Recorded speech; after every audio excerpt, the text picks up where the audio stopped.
Hello friends, you're with the Lonesome Gamer, and today I'm playing Runebound again by Fantasy Flight Games. I already did 2 playthroughs, one of this base game, another one with the Island of Dread expansion, and now I'm doing the second expansion, the incredibly rare Midnight expansion. This is really hard to get these days, but anyway, I'm gonna do a playthrough.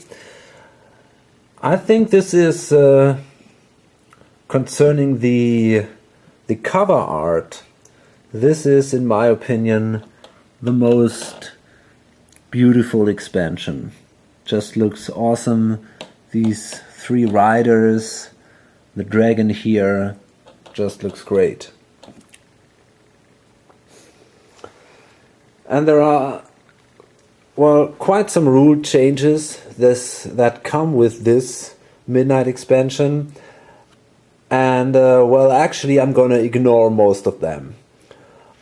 Basically I'm gonna use all the cards that come with them. I'm gonna use the new map, but there is this new competitive aspect that comes with the Midnight expansion, where some players play just as normal heroes, while one single player plays well, some kind of dark force, some special very powerful dark entity. And if you play solo, this doesn't really work well. So I found a way to integrate the aspect of a dark entity into the game.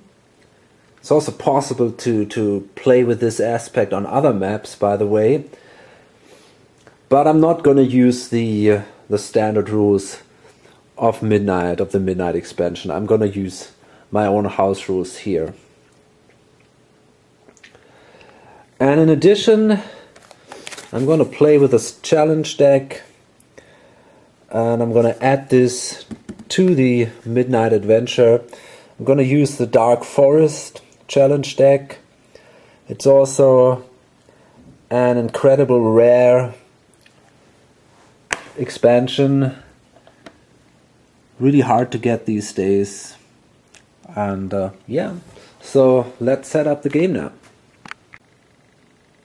Okay, here we go. So the game is set, and well, as you can see, it's this special Midnight board. It's not the usual Runebound board, it's an overlay. You can see it here. You can put this aside, and then you got this green landscape here. But this is now the darker Midnight board. And the idea is that there is some dark entity ruling the land, and that darkness has spread everywhere. So that's probably the explanation why we got that night that now lasts forever, and why this whole board is now pretty dark colored. As you might know from my earlier games, I like to place my challenges randomly.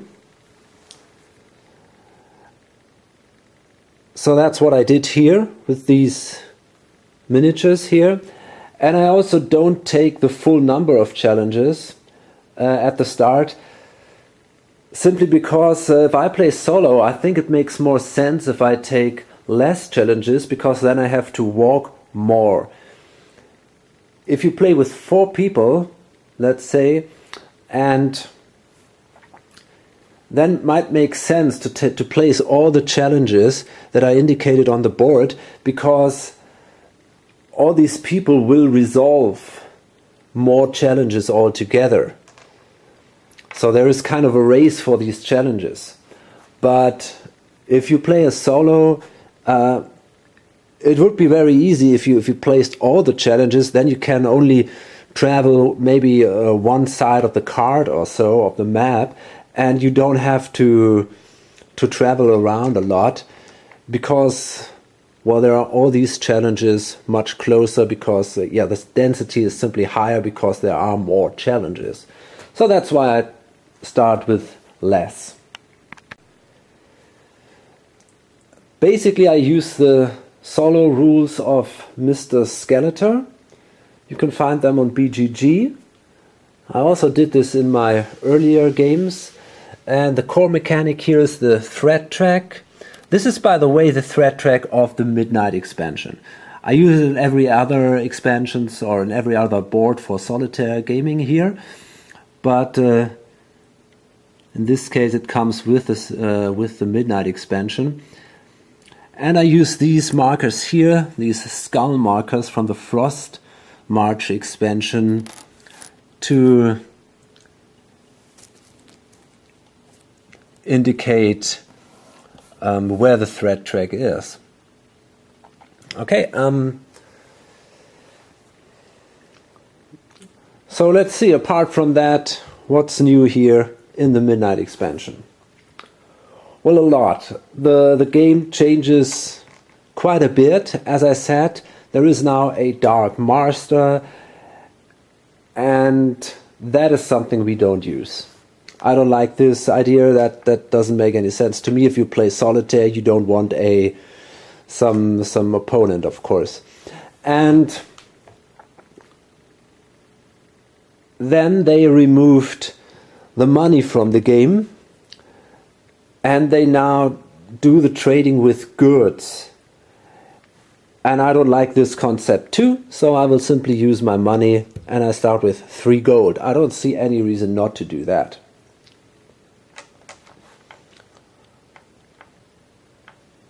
Another point is that there are now ways to heal and to trade outside the city. Again, something I don't like, so I will only do the usual market steps inside cities.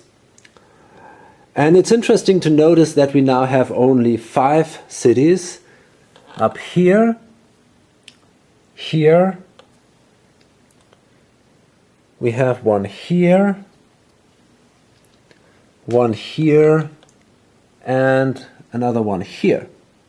So the more north you go, the more dangerous it becomes. And so basically all the civilization is down here. Okay, and in addition to this, because it's such a dark and unexplored and dangerous area now, we don't have any streets here. That's pretty interesting. Instead we have these kind of lakes. Here, for example, the Arjun, or over here, the Gulf of the Sorchef. And you can cross these lakes with these aquatic symbols.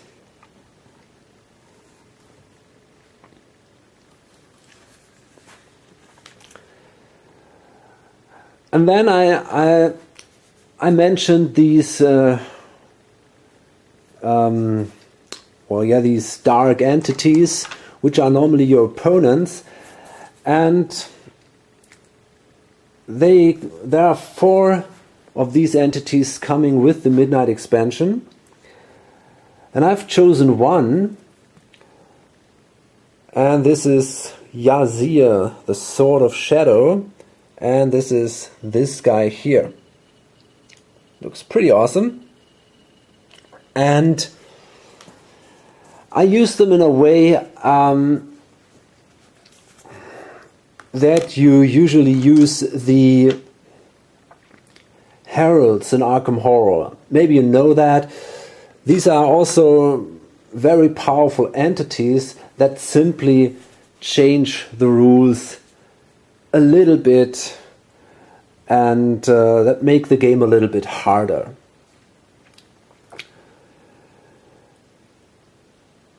And the basic rule here is Yazir may automatically increase the threat level when a hero is knocked out. When he uses his power, place a gold counter on this area, which remains for the rest of the game. The maximum number of gold counters that may be placed on this space depend on the level of his power. And then you can see here level 1, 1 counter, level 3, 3 counters, and so on. I basically keep this ability, but I make it a little harder. Yazir will also increase the threat level when you escape from a fight. So that makes it a little more interesting.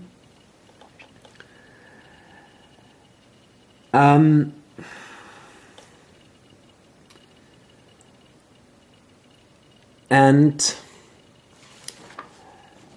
I have also changed the rules for these hero level things. So the point is, he starts, his ability becomes level 1 when we come to the threat track number 2. Because you could say, okay, then he starts getting powerful and he can start using his abilities, because at the beginning of the game he's not a very powerful person. That's my idea. And then when this threat track increases to level 4, then it's level 2.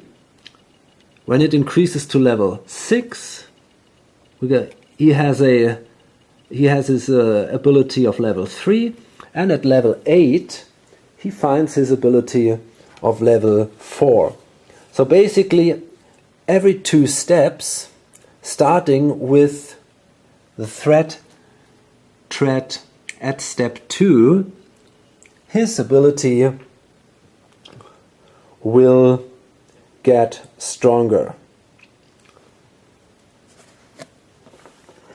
Okay, so that's the way how I use these guys. Okay, another thing is we have these dark strongholds here, like for example here Fachtendom, or here River's Fangs, or down there Aaronhead. So these are the strongholds of the Dark Lord. And because his influence is so powerful, he's trying to get all the powerful and good items and allies that you can find in this country. So he captures the allies and he simply loots all the items and simply steals it all. And as long as the threat track is at 1 or 2, he doesn't have that much power, so he can only concentrate on the real valuable stuff. And these are the items and allies which cost 10 or higher. But as his power grows, he can also try to get the less important things. So as the threat track is at 3 or 4, he will get the items of 8 or higher. If it is at 5 or 6, let's try to get the items 6 or higher. And at 7 or 10, he will get the items which are 5, which have a value of 5 or higher. And they are then placed in one of these dark strongholds. So if you want to buy now one of these dark items, you have to sneak into these strongholds. And well, basically you can sneak, climb, or you can talk your way in there. But this is not so easy because you have to do a test. And the test is 13 plus the value of your most expensive card. So this might be pretty hard. If you don't make it, then you have to fight your way through. And at the beginning you have to fight a green challenge, then some yellow challenges, and then you have to fight a blue challenge. If you win this fight, you don't get a reward for that, and you don't get the experience points. But you are allowed to buy the item that you can find in that dark stronghold. I know this sounds pretty complicated, maybe it is, but I simply like that rule quite a bit. And yeah, so I think we're now ready to go. Well, not quite yet. I forgot to place the first items in the market stack. So what we're going to do is, let's see, we draw the first item cards. This is the Eater of the Worlds. Pretty terrible creature. And this is now exactly one of these very powerful creatures. So this is now captured by Yazir and is now randomly placed in one of these dark strongholds. And we're going to use this market slots here as market slots for the dark strongholds, and I'm going to use this undefeated challenges slots as the normal market slots for the normal cities. And we're going to count down here from, this is the topmost dark stronghold, then we come to this one. This is number 2, number 3, 4, 5, and we got here 6, 7, 8. So let's roll now. So this is number 3. So this Eater of the World is now placed here in Vachtendom. And this is here the 3rd city from above, so we place that here. Okay, and the second card is an Orcish Boar Bracer. And this is also one of the really good and powerful items, so this is also randomly placed in a stronghold. And there is never be more than one item allowed in a stronghold. So this is number 5, 1, 2, 3, 4, 5. So this is Izine, so we place that here. Next one then is the Banner of the Ram. And this one is now simply placed up here. And this is the 3rd city now. So in this case it would be 1, 2, 3. So you can find this thing here in Al-Qadil. Number 4 is the Anor Tempering or Amor Armor Tempering. That's a ritual. And that is the item that is placed here in Baden's Bluff.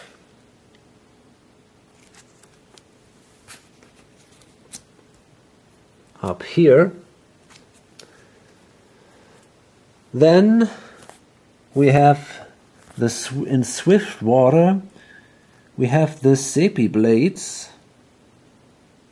They might be quite useful.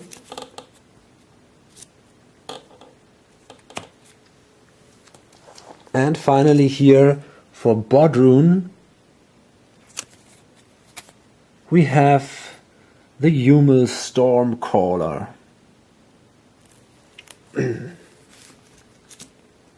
Okay.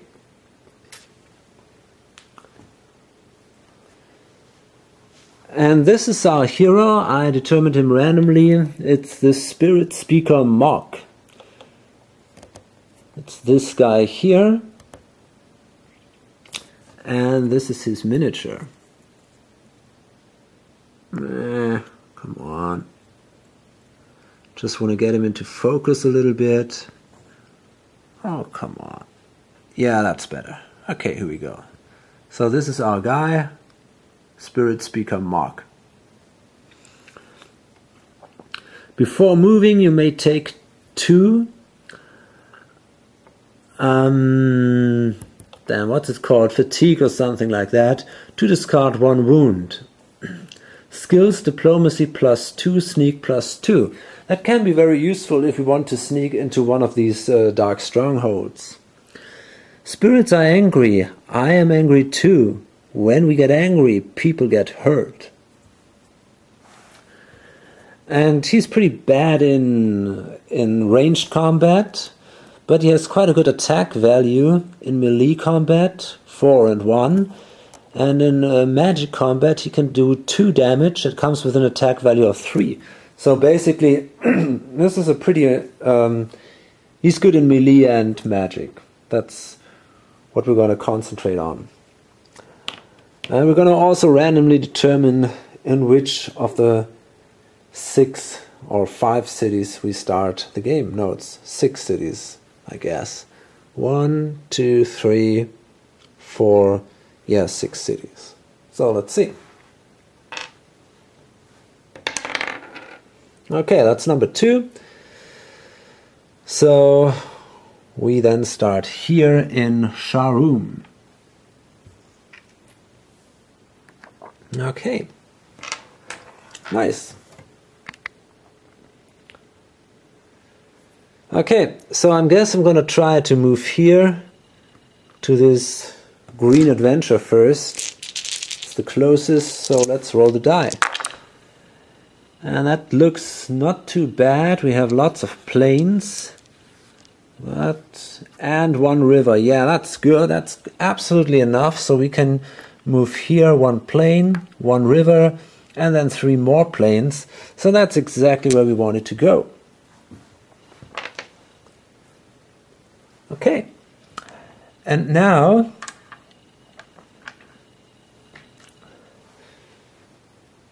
we have here everywhere 2 decks. One is the Midnight deck and the other one is the Dark Forest. So usually we will draw from the Midnight deck. If we are in a forest, we roll a die. On a 1 to 4, we draw from the Dark Forest deck. On a 5 or 6, we still draw from the Midnight deck.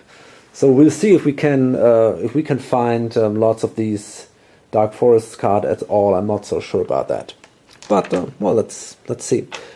And actually, I forgot to mention the goal of this whole thing. That's also pretty important. We got these.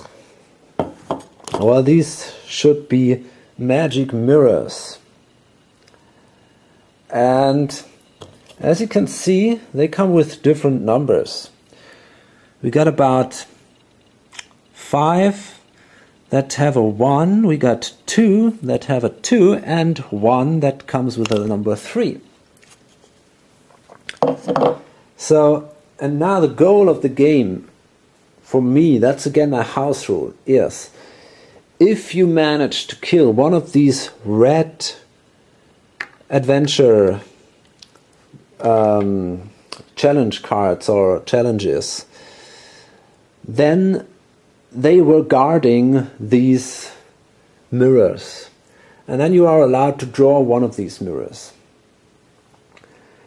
And you need to find 4 of these points to win the game. So if you're damn lucky, you'll grab this mirror number 3 randomly after you killed one of these red challenges, and then you need only to kill one more. But it's also possible that you have to attack 4 red challenges, which will be a little harder then. But okay, so now let's finally start with our first adventure. And this is this one. Okay, so this is now a devout shadow governor. Okay. Yeah, he's looking pretty relaxed here. These puppet rulers are vicious, but cowards at heart. Escape. You must succeed at 2 escape tests to escape this challenge. You still only take 1 wound for failing to escape. Oh man. Okay. Reward. Receive 1 good and take this card. Okay, so what's important? I simply take 1 gold instead of 1 good. That's something I will always do during this game. You may discard this card anytime you escape to prevent the Night King player from making a threat test. Okay, well, that's not so interesting. Well, maybe it is.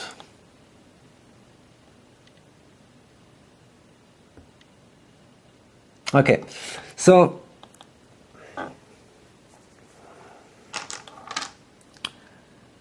what we do now is, let me see, this guy has a ranged attack value of 15, which is pretty bad. So I'm simply going to take that attack, I guess. I'm going to take that hit probably. Got a value of 0 here, so I need a 15 to be successful. That's not the case. So I take a wound.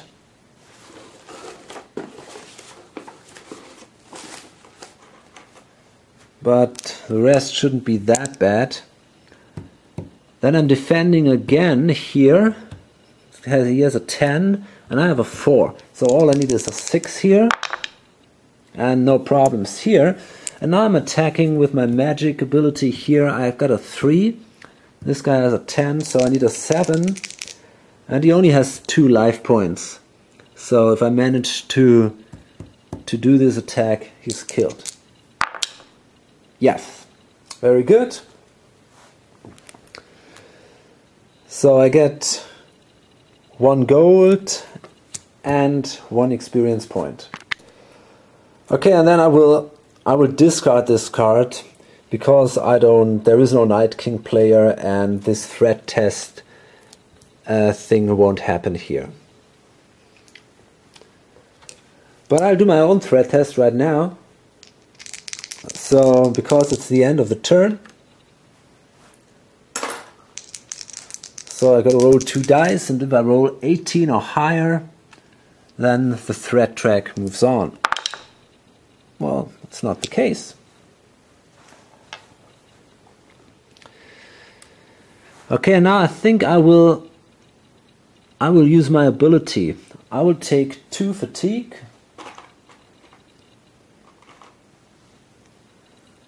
And then I can heal.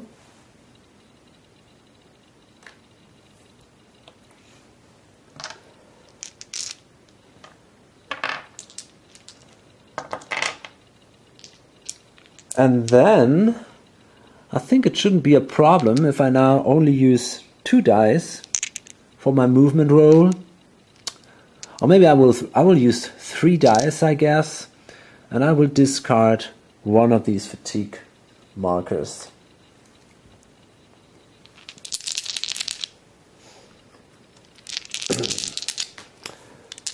So let's see now. We have here the next green challenge, so it might be a good idea to simply move here. Okay, so we would have needed 2 aquatic. We don't have that. So yeah, looks like we can only move right there.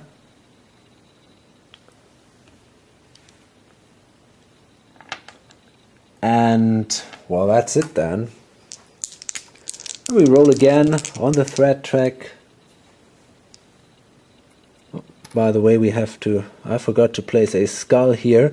So now if I roll a 17 or higher, the thread track moves on. Nope.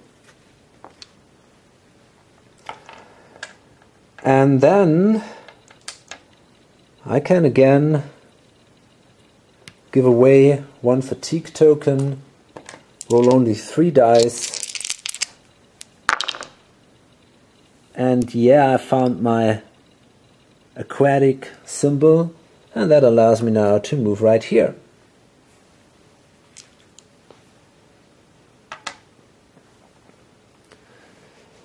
Okay, and let's see what we get.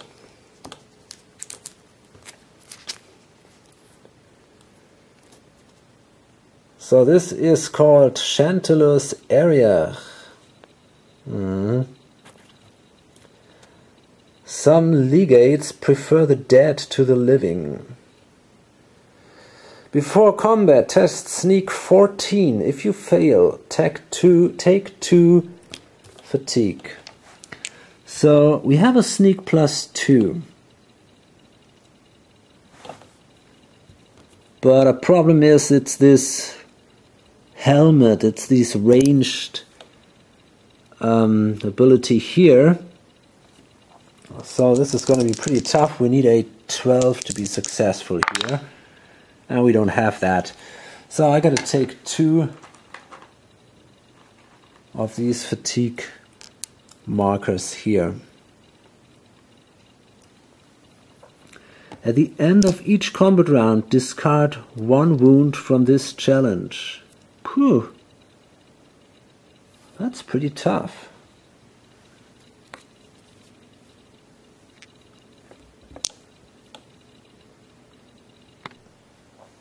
Okay, anyway, I think it's not too bad.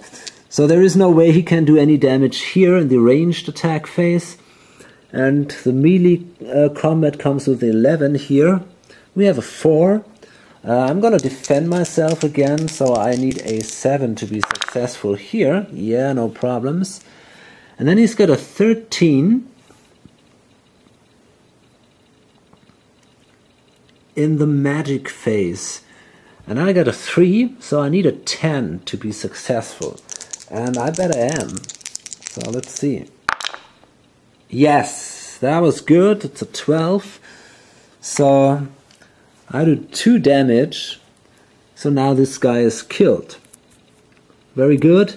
I gain 2 gold. And I can keep this to receive a 4+4 bonus roll on a defense combat roll against a fell. Okay. Nice. So this is now 2 more gold. And well, right now I have quite a bit of money actually. I could, for example, afford this guy here, the Humil Stormcaller. Well, this guy is not bad.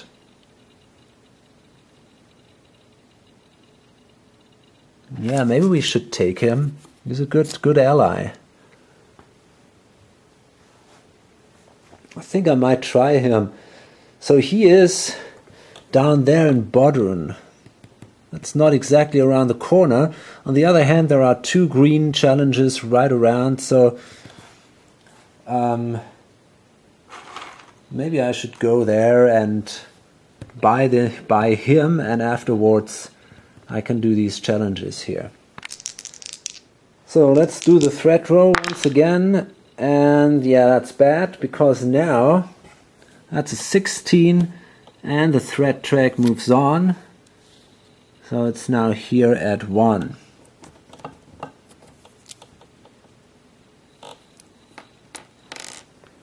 Okay. Okay, now I got another house rule to simulate the fluctuation that you usually have in the market stacks, and that you don't have as much if you play solitaire. And the way I do this is every time the threat track moves, I roll for specific items. And as long as I only did green challenges, I will only roll for items that are worth between 1 and 4 gold. Simply because it's pretty unlikely that somebody will buy a much more expensive item at the very start of the game. So that's simply my way to simulate this fluctuation. And if the threat track moves to an even number, I will place a new card on every market deck. So that's basically it. And right now we have only this Sepi blades here, and if I roll a 1 to 5, these Sepi blades are discarded. And this is the case, so it's gone now. That's a little sad, but okay, whatever.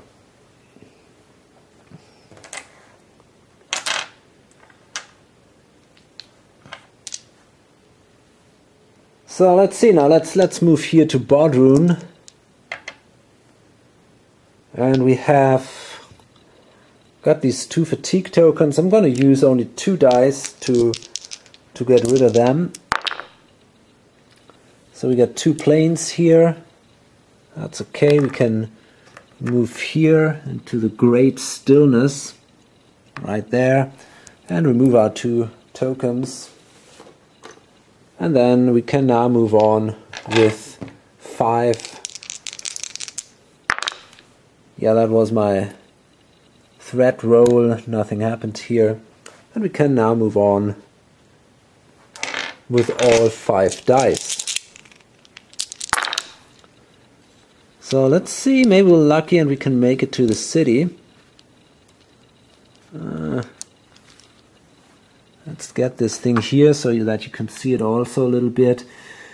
We have plains and these are hills.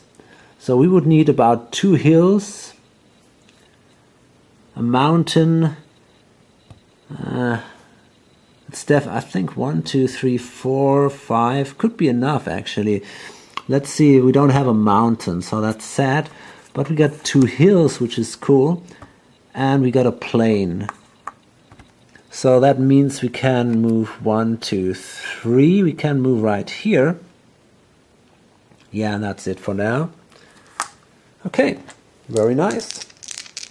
We roll die. And nothing happens here.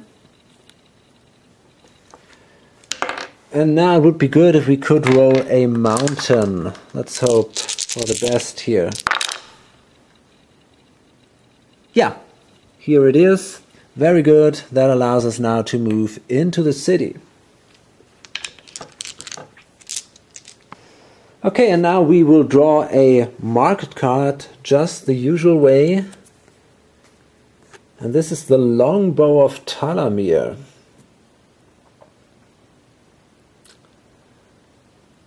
That's also not a bad card, but it's a ranged weapon, so I'm pretty sure we won't use that. We're going to place that here. This is the slot for the market stack of Bodrum. And then we're going to buy this Umil Stormcaller for 6 gold. Okay, now we got no money left. Let's see. Cities, towers, bridges and buildings, these are nothing compared to the raw power of nature, to the noise, to the voice of the storm. Okay, well, it's kind of similar to me actually. We're probably from the same kind or something. So,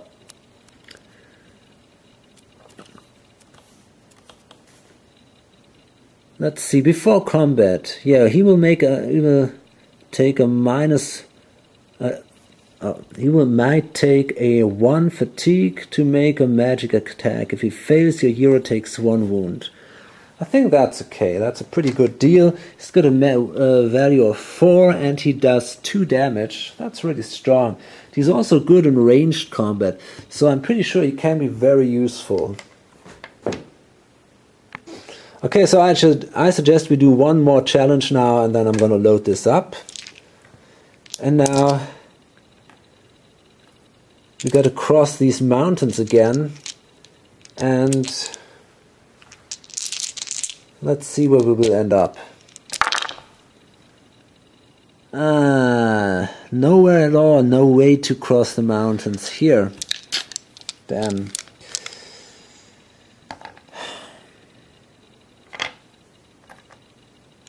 I really wonder if this is forest or aquatic. I would say it's forest actually. Yeah, I think it's forest. So, anyway, let's roll now. And nothing happens here. So, I'm not sure. I mean, I could simply move 2 steps because it's not so likely that we can make it within 1 roll over the mountain and into the forest. So I think I simply move here now and do another roll here on the thread track, and I'm lucky again. Okay, and then I'm gonna move here and I'm gonna attack this challenge. And now, because it's in the woods, we have to roll if we draw from the forest deck or from the midnight deck. And on a 1 to 4, it's going to be from the dark forest deck. Yeah, so that's a 1. Let's see what we can expect here. So that is a redwood tree. To get the best lumber for shields, you must climb to the tree's top, and even there the tree has its own defenses. Okay, before combat, test climb. If you fail, take 2 fatigue. That's pretty bad again because, yeah, we simply need a 13 because we have a 0 here. Now let's see. Ah, awesome, we made it. 20, fantastic. Well, that was lucky. Okay, so we climbed successfully up the tree. And that's it? No, now we have to do the combat actually. Okay, but this shouldn't be too bad, I hope.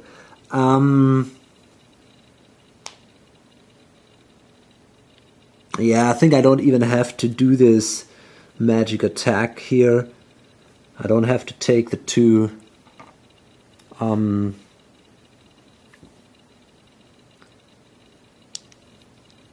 fatigue tokens. What I'm gonna do is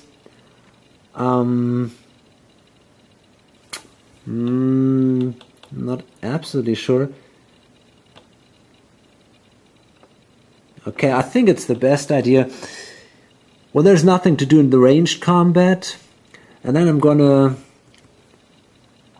defend myself in melee combat, so I need an 8 to be successful here. I'm not. Great. Okay, so I take a wound here. And then the Stormcaller will do a magic attack. He's got a attack value of 4, so he needs a 7 to be successful. And yes, he is.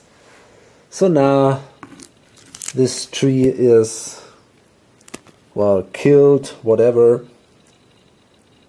And as a reward, take this card. It becomes an armor shield item and now reads ranged. Activate to cancel 1 wound being inflicted on your hero. Well, that's pretty cool. Very good card actually. Okay, great. And in addition, we will get an